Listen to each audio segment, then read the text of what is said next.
Hi everyone, this is journal number 3 for MN669. Today I'm just going to do a reflective journal on one of my patient interactions that I had with my preceptor. Um, During this interaction, I believe the patient was about 6 years old.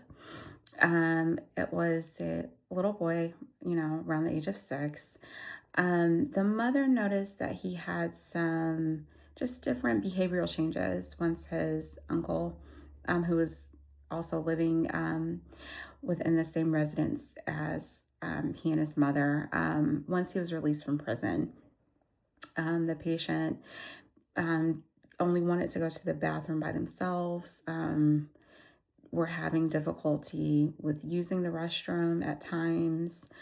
Um, just some behavioral changes where the patient might become angry at times that did not display these signs before. Did not want to be left alone with the uncle at all. Would cry, for the mother if he was left alone. And while my preceptor said that she, felt like there were some, signs or there might be some abuse that might be happening, but the young man just didn't want to say anything, maybe didn't feel comfortable, or um, maybe didn't understand what was happening. She said that she, even though she felt like there may be some abuse or something strange going on, she technically could not report it because there was no physical evidence there for her to report. And even when she did her screeners, nothing was coming up. So that was, kind of alarming because, especially as a provider, and especially with dealing with children, you always want to do what's in the best interest of the child.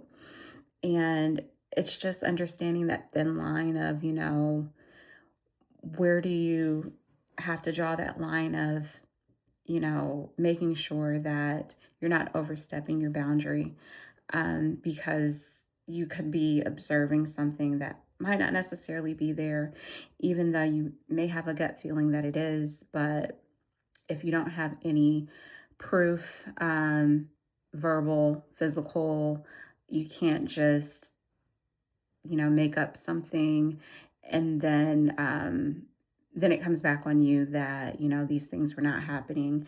And it just might have been the child was going through, something at school or there could have been other circumstances that could have been causing these issues that they're having. So that was just, a real eye opener because you always want to advocate for your patients, making sure that they're safe, they're feeling loved, and that they're able to, just be themselves, and that they're in a safe environment, and one that they are comfortable in, that they can thrive in as well. So I think using that information, I will definitely make sure that I, am not jumping the guns and always like evaluating each situation with, fine tooth comb, but making sure that I'm not overstepping my boundaries, even though there is, a thin line, and you always want to make sure that you're not crossing those boundaries. So that's it. I hope you enjoyed my journal.